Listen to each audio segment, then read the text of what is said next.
Welcome to the Unscripted Podcast. I'm your host, Sarah Nicastro. Today, we are going to be talking about the human ROI, how soft skills drive hard results.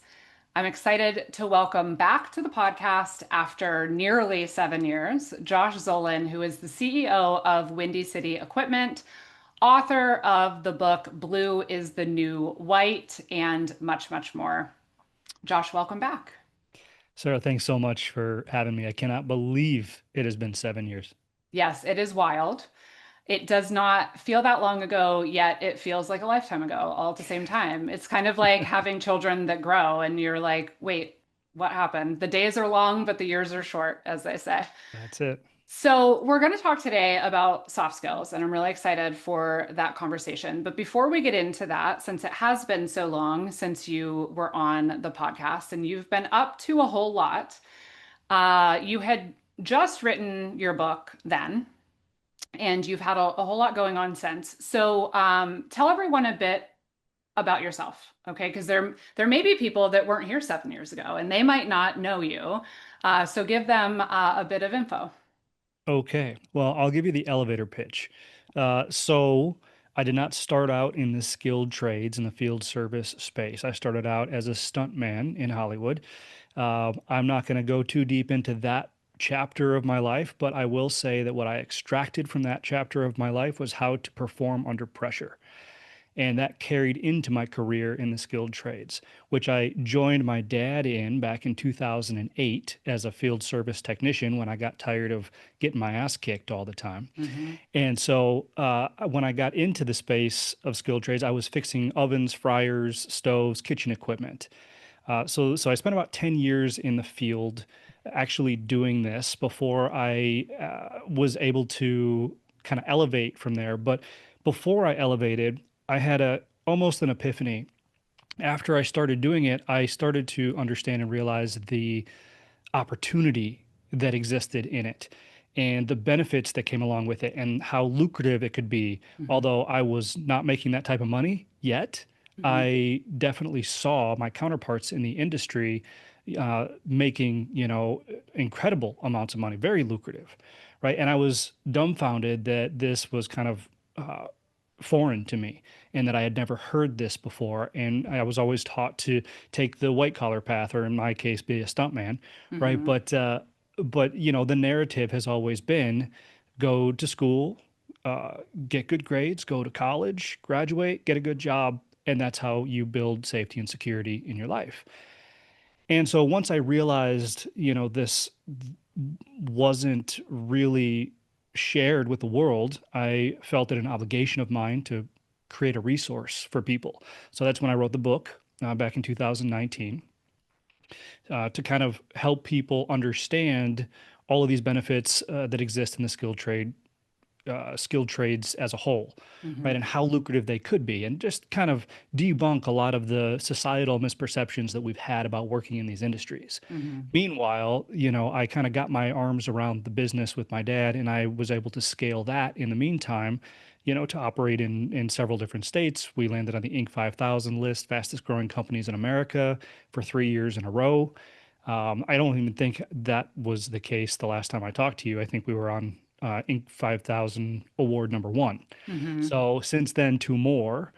And I really understood at that point how these careers can drive anybody closer to success, no matter how they define that. Hmm. So, anyway, the book spawned into a podcast, kind of launched my speaking career, which I've been doing for the last 7 years, being able to go around the country and talk about the skilled trades and talk to schools, talk to organizations, about the importance while also, parallel to growing my own business and Hmm. living what I preach every single day. And so just recently, the most recent events, we have pivoted the podcast from Blue is the New White, which was the same title as the book, Hmm. to Everything They Don't Tell You, with a deeper focus on what it takes to become successful, not Hmm. necessarily the tact of success, but what it takes for that person to become the person capable of success. Hmm. Aligns very close with my passions. And then we took the book and we spawned that into an academy. It's called Blue is the New White Academy for frontline professionals, right? For skilled trade owners to deploy as an employee development tool. Hmm. And it teaches things like soft skills, financial acumen, the things that are important that aren't often taught in these industries for one Hmm. reason or another. And we can get into that later. But that's the nutshell. That's the last Okay. 7 years of my life. So you've been busy. I always am struck by talking to people about their journeys and how they landed in field service, right? Because they're always a winding road or serendipitous in some way, And so I think your story, what struck me is, kids grow up thinking, I want to work in Hollywood, not I want to be in field service, right? It's because it's just not something that you perceive as an option or the option when you're young, and so that journey is quite interesting. So, yeah, go ahead. Were you going to say something? No, I was just going to say it's absolutely, and it's not just Hollywood, right? Hmm. It's I want to grow up to be a doctor or a Right. lawyer or a stockbroker or an Instagram influencer or a video game tester or any of these jobs that appear more interesting or more lucrative or have more perceived success around them in one way, shape, or form that Hmm. kids are pushed or gravitate to. Hmm. Yeah. Now, do you think in the last 7 years, since you had the idea and wrote the book, have you observed any changes, good, bad, or indifferent around talent acquisition and perception of the trades and field service? Yeah, I'm glad you asked that question because that was the whole intent of the book, right? Hmm. And causation, correlation, I'd love to think that, Blue is the New White was one of the catalysts for that, but I don't know if that's true. I'm happy to be along for the ride, Hmm. and I think I wrote the book at the right time, when this started to become a pinnacle of people's attention. But over the last 7 years, and sometimes I have to zoom out a little bit because I am in these circles, both on social media and otherwise. So I Hmm. have to understand what's in my like circle of influence, right? And what's being shown to me. But it does feel like there has been an uptick in the interest in these careers, Hmm. the attention being put on recruiting from employers, understanding the skilled trades gap and what that means for their business moving forward if they don't do something about it. And so, and then additionally, we have all of these notable people now talking about the skilled trades. Like for example, Elon Musk has been very open about HVAC and the efficiency in the future, what that means. And Jensen Huang with NVIDIA recently came out and said the next generation of millionaires are going to be plumbers, Hmm. right? And then you have Cody Sanchez, who is author of, I think it's Main Street Millionaire, Hmm. that talks a lot about acquisitions of boring businesses. And so Hmm. she is, for lack of a better term, focused on making these skilled trades industries, these home service and field service industries, sexy again, Hmm. right? And so I think for all of those reasons, more and more people are starting to understand that there is opportunity here. And then additionally, in social media, the technicians themselves on the front line being Hmm. able to highlight their work. How Yeah. cool is that? I mean, everywhere I scroll and anybody who searches plumber or HVAC technician or refrigeration, they can see all these technicians in the field on the work that they do. And it's Hmm. interesting. Hmm. Yeah. Yeah, I think there has been a huge shift in the time, since we spoke last. And I think it's a positive thing. The generation I grew up in, it was exactly as you described. It's you get good grades in school, you go to college, and that is the only path to success and fulfillment. And that was my path. But, I have a brother that dropped out of high school and, got his GED, but never went to college. And he has found his own way. And I think it's a very overprescribed narrative. And I think people realize that now.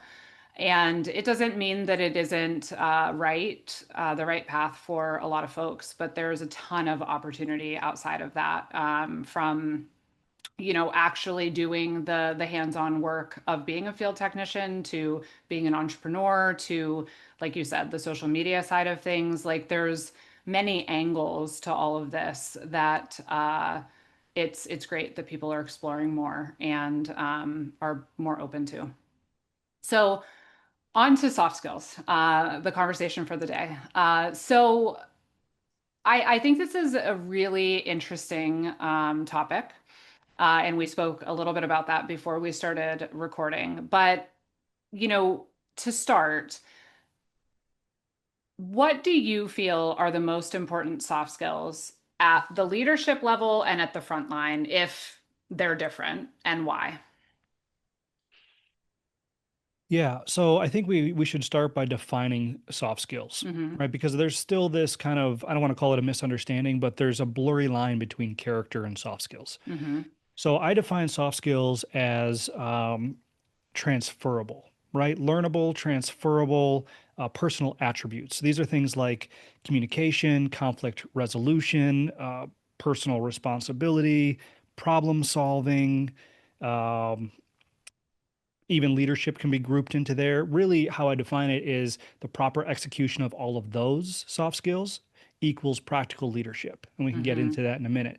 Whereas character are personal attributes that are not transferable, Mm-hmm. right? These are the things like um, self-awareness and happiness and joyfulness and bitterness and resentment and these things that people carry with them for one reason or another that aren't learned or taught, that they're Mm-hmm. just kind of an innate part of who they are.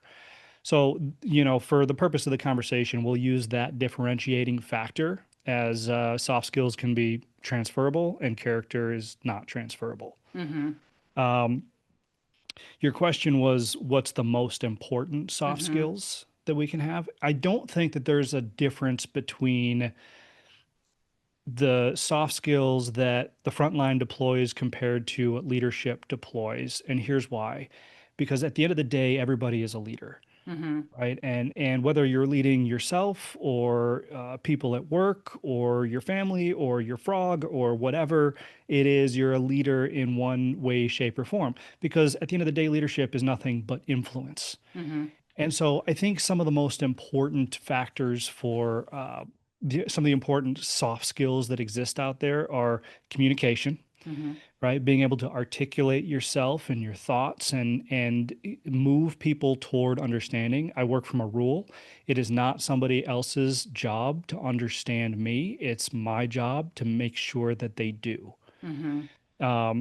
So definitely communication. And I'm going to group listening into that as well, because active listening is a skill in itself and it's Mm-hmm. a subset of communication.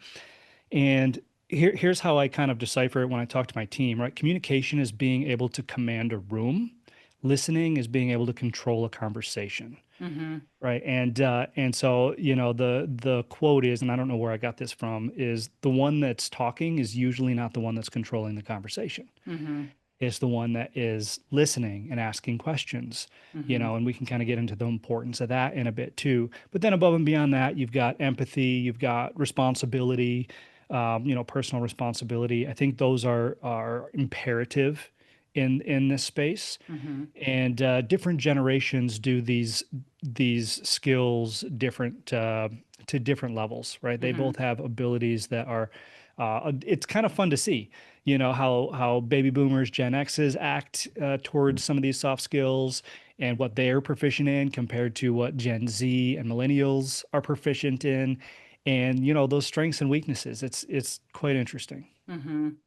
I think the point about listening is really important because, to me, if you want to communicate effectively, you have to first understand the audience you are communicating to, and you really can't do that without listening, or not as effectively as you could if you can practice active listening. And I think there's a whole art form really in asking good questions too that comes into play that I think kind of, you know, on a continuum of how strong someone is at any given skill, I think is a factor.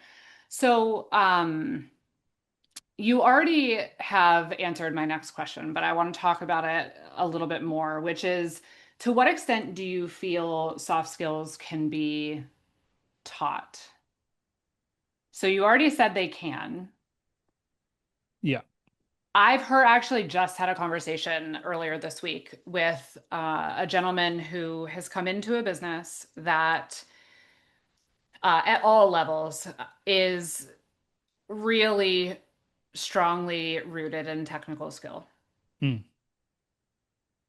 And leadership in that business has typically, progressed through the ranks. So strong technical abilities and have become leaders.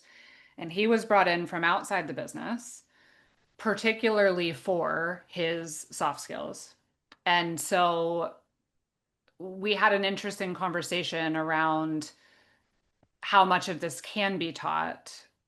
How much are the two sets of skills, technical and soft skills, at odds with one another, that sort of thing. So, does a person naturally incline one way or another? And depending on their inclination, how much can they learn what they need to become more capable from a soft skills perspective? So, what are your thoughts on that? That's a good question. I don't think it's a zero sum game. Mm-hmm. Okay, so I think that this is transferable, and I think that soft skills are just as much of a tool as a screwdriver. I Mm-hmm. think that empathy is just as much of a piece of equipment as a step ladder. Mm-hmm. I think that, these things can be learned and they can be taught just like the hard skills can. And to me, Sarah, that's the difference between good and great, right? You Mm-hmm. can be good at the soft skills but lack the hard skills. You can be good at the hard skills, lack the soft skills, and you can be good in any one of those positions. But great comes from being able to do both. But no, I don't think that because somebody has an inclination to be good at hard skills that they're not going to be good at soft skills. Mm-hmm. I think it's absolutely in they're absolutely capable of learning. I think that the type of learning, right, the type of platform that they use for that is wildly important. And Mm-hmm. and we know that different generations learn different ways, and you've seen just like I've seen that learning pyramid and how much information gets retained at each point in that pyramid, right? And for those to listening to try to paint a picture, you've got like the top, the small square, is what's strictly presentation. You only retain about 5% of that. Then there's reading, there's 10% of that. Then there's so on and so forth. Then you get into like hands-on learning and Mm-hmm. practicing where you retain 60%, and then I think the bottom is like teaching it to others, you retain like 90%. Mm-hmm. And so I think if we follow that same path with soft skills, because we do it with hard skills, Mm-hmm. I mean, that's how people learn.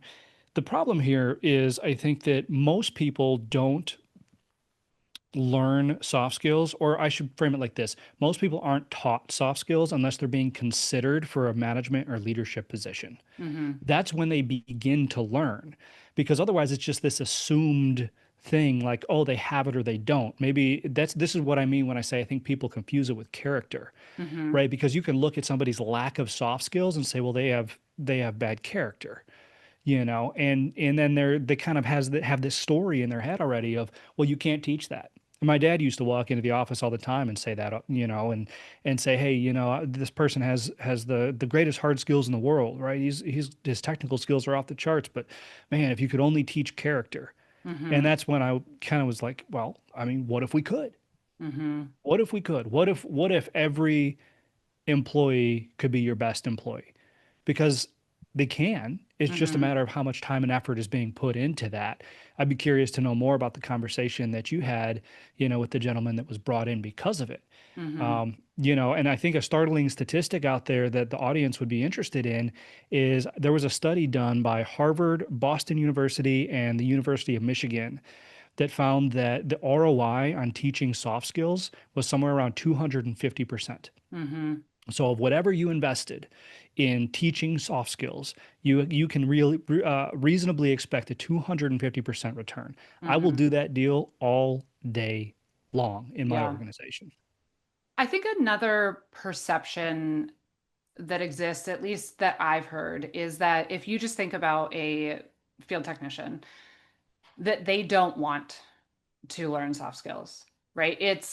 These are technical guys. I mean, I would love to say guys and gals, but in most instances we are actually still talking about guys who just want to fix the thing, solve the problem, do the job. They're not interested in they don't want to have to learn soft skills. They don't want to have to care more about the customer experience or the brand impression or the relationship. What are your thoughts on that?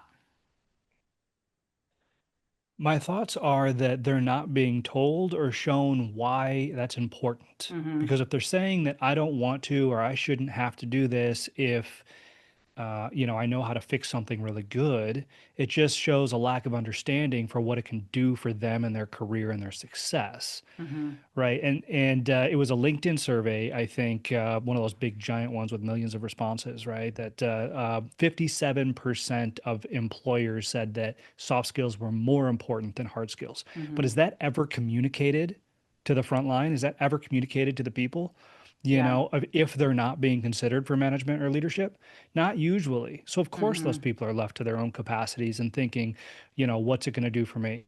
Right. But that's what I challenge my team with too. Whenever we have something that we know would benefit the company, Mm-hmm. so we tie it to WIFM. You've heard WIFM before. What's in it for me? We Mm-hmm. have to actually explain what's in it for the team member. Right. Because if we don't, they haven't been taught to make that association. So why should we expect them to? Listen, Mm-hmm. unspoken expectations is premeditated resentment, Mm-hmm. right? And so we're going to resent our employees for expectations we never said to them. Mm-hmm. And so I think that's where that stems from. If they knew how it could propel their career, how it could net them more money, how it could get them a new promotion or whatever, they would care. They would Mm-hmm. want to. But that narrative is broken. Mm-hmm. Yeah. I think there's a lot of areas where the gap here is a bit of a self-fulfilling prophecy, and that's one of them, right? Like if we're saying, I'm trying to think of an analogy, like, it's like if you think about as a parent, right? You want to let your child grow and become whoever it is they want to be. You don't want to predefine for them who they are based on your own expectation, right? So there's some sort of subtle or subconscious of, yeah, though that's just he's just a technical guy. He doesn't want to learn that. He doesn't care about that. That kind of reinforces almost honestly the perception of these roles that you wrote your book 7 years ago to try and move past, right? Hmm. Combined with, to your point, what is the opportunity? How does this change me? There was a gentleman on the podcast last year, Michael Potts. At the time, he was working in a company called ACO, and our whole conversation was around their talent strategy and some of the things that he believed and was doing, and they had just started offering EQ training to all of their employees. And he said, it was so interesting because, they did it with the idea of, giving the employees skills, et cetera. And he was shocked how much he learned about himself, right? But also how appreciative employees in all different roles and functions were because of how much it helped them in their lives. So not just the what's in it for me, right? It's not just about how will this help you do your job for 8 to 10 hours a day more effectively or maybe get you a promotion, there's a broader impact to a lot of these skills in relationships at home and in, everyday interactions. And so I think it's interesting. That then leads us into a conversation about how many companies care about their employees beyond the time of day that they're clocked in. But there's, a lot of different layers of value to consider, I guess. So, Oh, absolutely. so these skills can be taught, is what you're saying. And I, Hmm. I agree to an extent. I think like any other development, right? Like some people do incline more toward certain types of skills where maybe the learning is easier, you catch on faster, you enjoy doing it more, you have more natural aptitude. That doesn't mean though that you can't learn and become proficient at them. I think there's a really interesting blend between the distinction you drew between soft skills and character. Like, I think there are times, I guess what I'm trying to say, where someone's character, I guess I would say less character, more personality, kind of influences how good of a student they are Sure. of soft Sure. skills, right? Listen, they have to want to, Sarah. Mm-hmm. I mean, and that's true of anything, right? Mm-hmm. If an HVAC tech is going to be able to fix an HVAC piece of HVAC equipment, they have to want to learn how to do that. Right. The same is true with soft skills. So it goes back to the previous conversation that we had. What reason are they being given to Mm-hmm. want to do this? Mm-hmm. The soft skills there's these unspoken rules, Mm-hmm. right? That employers walk around, specifically employers, leaders in any organization. And typically, if they don't have a plan in place, they're walking around saying, man, I wish this person did this. I wish this Mm-hmm. person did that. I wish they carried themselves this way. I wish they communicated better. I wish they led better or gave better feedback or criticism, and there's no bridge to saying, okay, well, maybe I should help them understand why this is important to them. Again, to your point, not just in a career, not just for the money or the promotion, but in a transferable sense, like what they can do and bring that into their family or their Mm-hmm. friends, or any outside negotiations that they're having with their landscaper, or the company that provides internet to their. I mean, they're used all over. Mm-hmm. Problem is nobody knows why they need them. Mm-hmm. Why develop soft skills when I can just yell at somebody? Mm-hmm. You know what I mean? Yeah. Yeah. And I think, this comes back to the discussion that we were having before we started recording, which is, I was saying I don't feel that there's anyone or many people within our audience at this point that would say soft skills are not important. However, the action doesn't always reflect what we are saying about their importance. So we're saying they're important and we're maybe even expecting that they exist in some capacity, but we're not necessarily matching action in terms of level of investment or type of training or support, or to your point, even the communication of the why, or why does this matter? What goals are we setting, et cetera. So I think that's because there's still some debate or lack of clarity in terms of the real impact that these skills have. So I know you shared the 250% ROI. When you think about why are these skills so important in frontline roles, but throughout an organization, like what is sort of the ROI? Like what else comes to mind for you? So there's a lot, and I'm going to call it soft ROI because it's the things that we don't see, right? I'll use the Peter principle as an example. I'll use my own example, right? So several years ago, I had a technician in my organization that was just he was a unicorn, Sarah. He could fix anything. It was amazing. Like I could put a rocket ship in front of this guy and he would fix it, and he wouldn't even ask questions about it. He would just figure it out, right? He would Hmm. had that type of intelligence. And so naturally, I was like, man, I want this type of intelligence to cascade across the rest of my organization. Could you imagine, like, if all my techs acted this way? So what do you think I did? I promoted him, Hmm. right? I promoted him to a leadership position. I didn't consider soft skills. Hmm. I just considered aptitude, mechanical aptitude. So, what transpired after that is really what you're pointing to, and why I put so much emphasis on this. He was not a great leader. Hmm. Okay. He didn't know how to deliver actionable feedback, constructive criticism, right? Just criticism he was good at, but not constructive Hmm. criticism, right? And so this cascaded across the team, not necessarily his technical ability, and this criticism started to spread.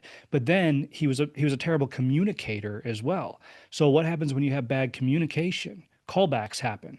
And Hmm. then and then, he wasn't great at taking responsibility. If it wasn't wildly evident that it was his fault, it was hard to take responsibility. So that cascaded. So now we have callbacks that people aren't admitting to because of Hmm. terrible communication. Hmm. The end result, Sarah, was I lost a third of my team, including my best tech. Hmm. And it was all because I failed to look at the soft skills and what type of ROI they produce within my own organization. Hmm. So when you ask, like, what is the ROI? It's, being able to mend that communication, to fix the callbacks, to deliver constructive criticism, to coach properly the team, right? People don't leave jobs, they leave managers, they Hmm. leave bosses. And there's the soft skills is the underlying reason that saying exists. Hmm. Yeah. Yeah, that's a good point. And I think, there's there is a tendency in field service, that people, like I said before, just sort of progress through the ranks. So you're a really strong individual contributor, great. You'll become a supervisor, a manager, a director, and up. And I think we're learning that that doesn't always work, that someone can't be responsible for leading people if they aren't interested in that job and willing to put in the work to build those skills and be good at that job. And that's fine, right? If you had realized that he wasn't really cut out for that part, he may have been able to keep being your unicorn tech and might have been perfectly happy doing that. Or you would have been able to figure out some path that gave him, the progression he wanted without putting him into a leadership role, right? But without that, light bulb moment, then you go down this very traditional path and, have what happened happen. So I think we're learning this. And I think that there's, that continuum I spoke of like people are going to, maybe be able to achieve competence while some people are going to sort of excel. I think in field service today, based on even just customer expectations. Like there is a level of competence from a soft skills perspective that is very important because, you don't want a gruff, bordering on rude, really smart technician coming in to fix something if they're, not going to be polite and respectful, et cetera. So there's some of these basic traits that are really important. I think the people that get it more naturally, incline more, want to push it further, those are the people that are really good candidates to be in those leadership positions, right? So I think starting to get better at assessing individuals instead of having these overarching journeys that just are, you know, like an equation. Okay, well, they're good at this, we'll move them up to this position, right? You really need to be taking a more individual approach, I guess, in figuring out what someone's capabilities are, also where their interests lie and what they want out of, their journey. Absolutely. Um, so how would you say, what did you learn from that experience? And then, you know, what are your thoughts on that gap we're talking about between understanding that this is important, but not necessarily putting enough effort or action behind it. Like, what do we need to do differently to better match the importance we know that this has with, the investment that it takes to train employees and to enable them to build these skills? Yeah. So the learning experience, I mean, the writing was on the wall for me, right? I mean, it was pretty evident that of where I missed, what I didn't know what I didn't know. Mm-hmm. And I couldn't know that until I made the mistake that I had. But making that mistake obviously is why I'm so passionate about answering the question that you just posed. But really we have to understand what our benchmarks are. As employers, as leaders, we have to understand, what we're trying to accomplish and what skills are going to best accomplish that. Mm-hmm. So instead of like in my case, and I know this has happened to thousands and thousands of people, I've seen this over and over again. You make assumptions, Mm-hmm. right?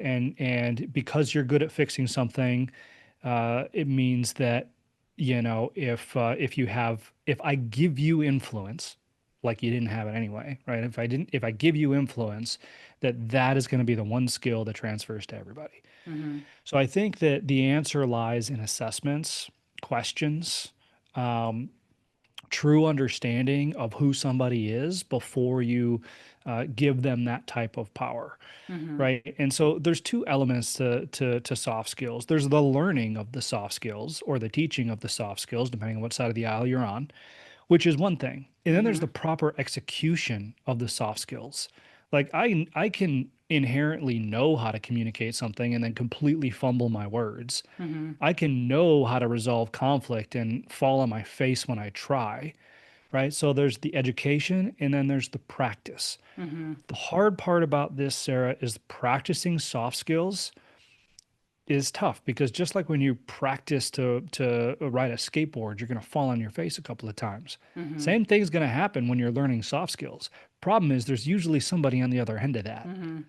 Right. And so this is why leadership is so hard to learn because sometimes you hurt people along the way unintentionally. Mm-hmm. But that is part of the soft skill training is being able to take responsibility for that, be able to own up to that, then be able to confront that in a very difficult way, in a very vulnerable way. Mm-hmm. Um, but that's a really long way of saying that, there's several different parts to this education. Mm-hmm. It takes awareness and focus on, where to get it, how to deploy it, and who to deploy it to. And Mm-hmm. there's a ton of resources out there. I mentioned my academy, but I mean, I'm not the only one. There's Khan Academy. There's a ton of, soft skill resources out there now, especially today. Some of them are, a lot of them are not geared specifically to the skilled trades, but Mm-hmm. you can get that same information. It's just a matter of like, how important is it to you? Are you understanding as the listener what Sarah and I are talking about? And, when you say the importance of it, because that's kind of what you led this question with, you know, it's up to you to put your money where your mouth is. I Mm-hmm. just told you what the ROI is. Like, that is a real study. You can look it up. Mm-hmm. And, if that doesn't speak volumes, I don't know what does. Mm-hmm. But at the end of the day, Sarah, it's, you've got to take action and you've got to implement it yourself. Nobody is going to do it for you, Mm-hmm. right? And that's really the bottom line. Yeah. So when we think about, like, let's just stay with the front line, for Mhm. example's sake, how it within your organization, how balanced, what does the approach look like for a new hire in terms of technical or hard skill training and soft skill training? So like what do we look for in the interview process No, like or when someone comes on board, Mhm. yeah, you can talk about what you look for too. But in terms of a balanced approach, like in terms of putting our money where our mouth is, like I'm assuming they receive some form of training on both sides. So what does that look like? Sure. And how do you kind of assess from there, like what more they need, to progress or to fill gaps or what have you? Yeah, that's a good question. So, the hard skills is kind of an easy one, right? Mm-hmm. That's just depending on. I mean, that we have practical assessments that we put people through Mm-hmm. to understand what level of technician they are before they come on board. So Mm-hmm. that part's easy. The soft skills are where it's hard. The soft skills. This is you're trying to put objectivity into a subjective thing because it's Mm-hmm. going to depend on the person who is trying to extract this information or assess this individual, I guess is a better way to put it. Mm-hmm. So you're really trying to put practicality behind that in how they answer certain questions, in their mannerisms. When like for example, if a technician comes in and they're interviewing for a job. Okay. They ace the practical assessment. We have a broken piece of equipment. They fix it. Great job. But, they don't shake our hand. They don't look us in the eye. They lose they lose a bolt, right? And they don't put it back and they say, well, the unit's fixed. I mean, there's all these little indicators, Mm-hmm. that can tell you and that can show you where they fall in like this soft skills scale, Mm-hmm. if you will. And then you can kind of use that as a gauge to assess how much soft skill training they need. So in Mm-hmm. our organization, sorry to answer your question bluntly, is they go through my soft skill training and we use that as a benchmark for where they are, right? Mm-hmm. Because in that comes quizzes and things like that, and we'll get to see how many questions they get right or how many questions they get wrong, and that's a really good indicator for us. That's what I mean about putting objectivity to a subjective behavior, Mm-hmm. right? And so they're scored on that, and we can see their score. If they're, 50 out of 100, we know that they need work. If they're 90 out of 100, we know that they've picked up these skills, they've been taught these skills. Maybe they're naturally good at these skills, as you alluded to earlier. Some people are, Mm-hmm. or they need work. And Yeah. uh, and we have seen improvement in those that have needed work in the past. Mm-hmm. Yeah. I think it's just interesting, for folks, it's impossible to give, a concise or tailored takeaway because we're talking about people in all different industries that have, different ways that they're even recruiting talent, hiring talent. Like, some people bring in apprentices, some people are looking for folks with experience. People have all different types of interactions with customers, et cetera. But I think to me, what's important is to understand that, in my opinion, these skills are no less important than the technical skills at this point, right? And so that needs to be reflected in how you assess candidates, how you train and onboard new talent, but also from a continuous improvement perspective, right? So again, maybe there are some folks where they're going to stay at an individual contributor level and they're not necessarily a fit to become, people leaders, et cetera. That's fine. But I feel like the message you send, if you're saying soft skills are important, they come in and they go through like an initial training or what have you. And then the only continuous education they get is on the technical piece. Like, again, we're not matching our actions to what we're saying, right? So we need Right. to think about for the role that they're doing, and it's obviously different for people who are on a leadership path. What is the appropriate way to continue to support and evolve those skills throughout their career? Because if we're not doing that, we're kind of, again, saying that this is important, maybe looking for it to an extent or assessing it in the interview process, but then we're not matching what their journey looks like with what we're saying is important. We're not investing the way we should to help them, grow and evolve those skills in their different roles. Does that make sense? Yeah. Absolutely. Yeah, I couldn't agree more. And honestly, to answer this question simply, you can always have two different types of assessments at any point during the employee journey, right? So that's Hmm. interview, that's when they're already onboarded, or during the onboarding process, or two years into their career with you. But I mean, you can start with something as basic as a test, with multiple choice answers. In this situation, what's the best response, X, Y, Hmm. or Z? In if you were presented with, this problem, what would your solution be? And take a soft skill approach to that. It's really cut and Hmm. dry in the hard skill space, but the soft skill stuff, you can do the same things. You know, I like to try to take more of a coaching approach to that. But, to get that assessment, get that idea, there's nothing wrong with creating, an actual assessment that just Hmm. has those answers and then scores them according to how you feel the best answer should be. Yeah. What you were saying just made me think too. So I'm going to get philosophical for a moment, but about,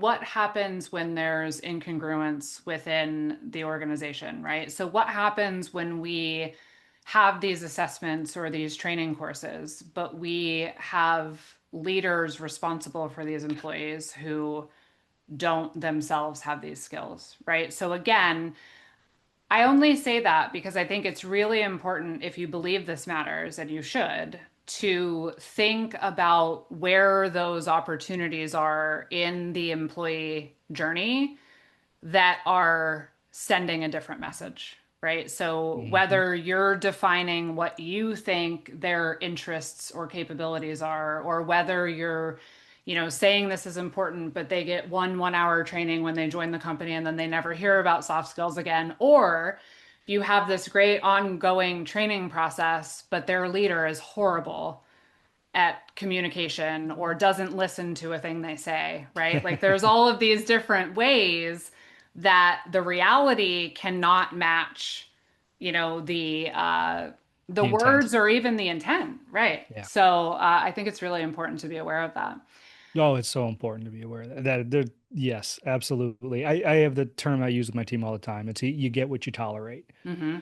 Right. And the same is true for me. At the top of the organization, I get what I tolerate. So if Mm-hmm. my leaders are not exhibiting the soft skills I expect from them, and I'm asking them to train their people Right. to exhibit these soft skills, guess whose problem that is? Mm-hmm. Yeah. Mine. Yeah. So last question is, what is your take on how the necessity of these skills is going to evolve over the next couple of years? That's a really good question. I really like that question. So a couple of things. I think that studying the generations that are entering the workforce now, you're talking about Gen Z, Gen Alpha is coming up, right? Millennials are kind of come and gone already in the workforce, but there is this transition that I'm seeing more and more, and it's balancing two things. It's balancing security and lifestyle, Hmm. and those two things are seemingly at odds. Okay, you can do it. It's just way more difficult.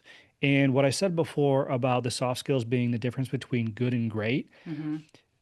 this is what creates leverage for people, right? Is being great at something, being Hmm. irreplaceable in an organization, irreplaceable, right? I'm doing air quotes for those listening, but being irreplaceable, this leverage is gained by the proper use and deployment of these soft skills along with your technical skills. That's Hmm. the only way that you can gain security and freedom at the same time, Hmm. because what you're asking for is good pay, flexible schedule. Hmm. All right. And so I think that knowing that and knowing that those two things are wildly important to the coming generations, Hmm. it really points to if you're good at a hard skill, you need to learn the soft skills. Hmm. And the last part to that, which I don't know how it's going to play out, none of us do, is the use of AI in this. Hmm. I have a feeling, Sarah, that AI is going to be to soft skills what the calculator is to math. Hmm. Everybody has a calculator in their pocket right now. Everybody's got AI in their pocket too. And all you have to do is ask that thing a question about how to handle a certain situation, and it's going to kind of tell you. Hmm. So I'm very curious to see how much people begin to lean on AI to Hmm. help them bridge the gap in the soft skills they don't have. I don't have a crystal ball. I don't know what that's going to look like, but I It's know an it's going to be interesting involved. take because I think AI is going to have a huge impact on this, but the way I Yeah. look at it is that these skills are going to be increasingly imperative as AI use expands Hmm. because there are human skills that AI is not going to be able to easily replicate. And so things like empathy and curiosity and problem solving, I think, become infinitely more important in the coming years. And so I think that, we've reached this level of understanding that soft skills are indeed important. I don't think many people are thinking about how drastically that will be magnified, especially when you serve customers that are human, right? And you think about, just the reality that, I mean, I've been doing this for a long, long time, right? It's always service is a people business, service is a Yeah. people business, right? Yeah.